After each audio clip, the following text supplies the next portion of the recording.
Assalamualaikum warahmatullahi wabarakatuh dan selamat pagi anak-anakku sekalian. Selamat bergabung kembali di video pembelajaran kita, yaitu di pelajaran desain grafis percetakan. Baik anak-anakku sekalian, sebelum kita mulai pembelajaran seperti biasa, diawali dengan doa. Mari kita berdoa menurut kepercayaan kita masing-masing agar proses pembelajaran kita tentunya dapat berjalan dengan baik dan anak-anakku mudah memahami materi-materi yang ada sehingga semuanya sesuai dengan harapan kita bersama. Berdoa dimulai.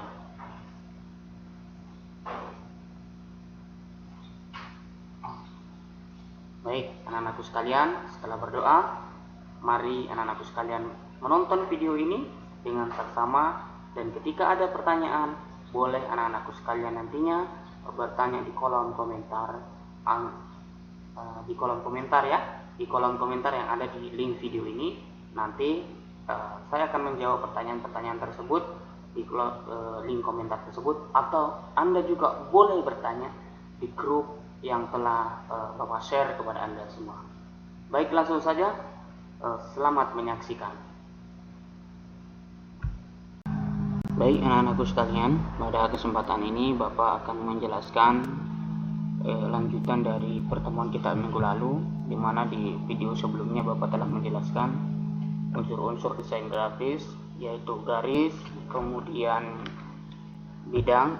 Nah, pada kesempatan ini Bapak akan menjelaskan 3 unsur yang lain, yaitu ada unsur ruang, kemudian tekstur, dan ukuran atau size. Baik, Bapak jelaskan satu persatu terlebih dahulu. Sekarang terkait tentang ruang. Ruang itu tidak dapat dipisahkan dengan kehidupan manusia ya, secara psikologis maupun dimensional. Nah, ruang dalam grafis komunikasi itu dapat dirasakan karena adanya kesan, baik itu 2 dimensi ataupun 3 dimensi, melalui tampilan penggabungan menggunakan beberapa unsur seperti garis dan hasil dari penggabungan beberapa bidang, baik itu yang bidang positif atau negatif. Nah, misalnya sumbu ya, atau misalnya dalam matematika itu ada sumbu X, ada sumbu Y yang bisa menjadikannya seperti 2 dimensi atau 3 dimensi.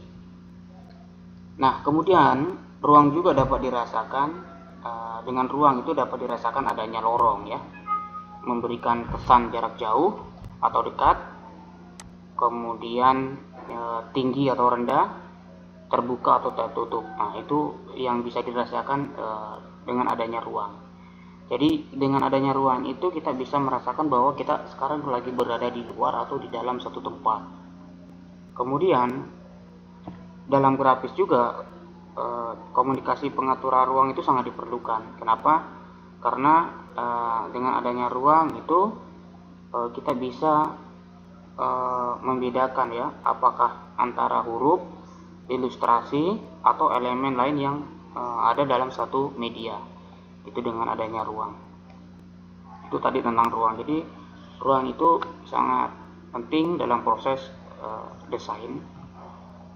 Kemudian tekstur. Pada desain grafis itu tekstur merupakan tampilan dari sebuah gambar atau desain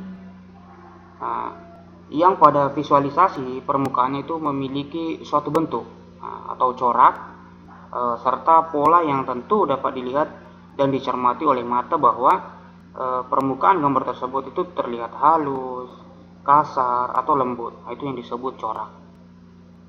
Contohnya ya, terlihat misalnya seperti permukaan kulit kayu, kain, dinding, atau kanvas itu ya. Itu yang disebut dengan tekstur. Misalnya ada tekstur kulit kayu yang mana modelnya ya, kemudian teksturnya kain gimana, teksturnya dinding gimana. Nah, itu yang disebut dengan tekstur. Kemudian ada ukuran atau biasa disebut size. Nah,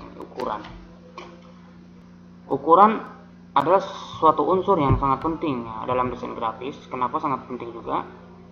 Karena ukuran dalam hal ini adalah panjang dan pendek, kemudian tinggi dan rendah, serta besar dan kecilnya sebuah objek.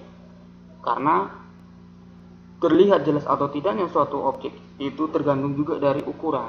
Nah, Jangan sampai misalnya ukurannya terlalu kecil atau misalnya ukurannya terlalu besar. Nah itu ya. Objek yang mau diperlihatkan lebih dahulu itu atau ditonjolkan akan memiliki ukuran yang pasti lebih besar daripada objek lain yang tidak ditonjolkan. Itu jika dalam desain. Sangat dianjurkan untuk melakukan pencocokan ya. Sangat dianjurkan untuk melakukan pencocokan ukuran pada masing-masing objek atau teks pada saat setiap desain supaya tidak terlihat aneh. Tetapi ya ini ya, terlihat lebih sedap dan mantap untuk dilihat. Nah, gitu. Jadi ukuran ini sangat juga harus kita sesuaikan juga ya. Jangan juga misalnya ukuran suatu teks itu lebih besar daripada misalnya gambarnya, atau misalnya gambarnya menutupi teksnya, ya itu ukuran. Ya, jadi harus disesuaikan, karena di dalam desain itu penyesuaian juga sangatlah penting, karena ada prinsipnya, misalnya prinsip keseimbangan ya, itu harus ada.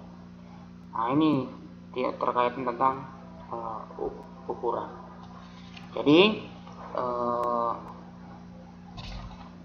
unsur-unsur desain grafis yang kita simpulkan bahwa ruang itu adalah hal yang paling penting juga, yang secara psikologis maupun dimensional. Ruang grafis itu, dengan adanya ruang itu kita dapat merasakan adanya lorong, memberikan kesan jarak jauh atau dekat, dalam atau dangkal. Nah ini dengan adanya ruang. Kemudian dengan tekstur, kita juga bisa melihat bahwa permukaan gambar tersebut, apakah dia terlihat halus, kemudian kasar atau lembut. Nah itu dengan tekstur. Kemudian ukuran, supaya objeknya itu baik terlihat besar atau terlihat kecil, maka ini ukuran itu harus diatur baik. Nah ini bisa Bapak jelaskan. Kemudian untuk ketiga unsur yang lainnya seperti warna, gelap terang, dan titik, nanti akan Bapak jelaskan di video berikutnya. Assalamualaikum warahmatullahi wabarakatuh.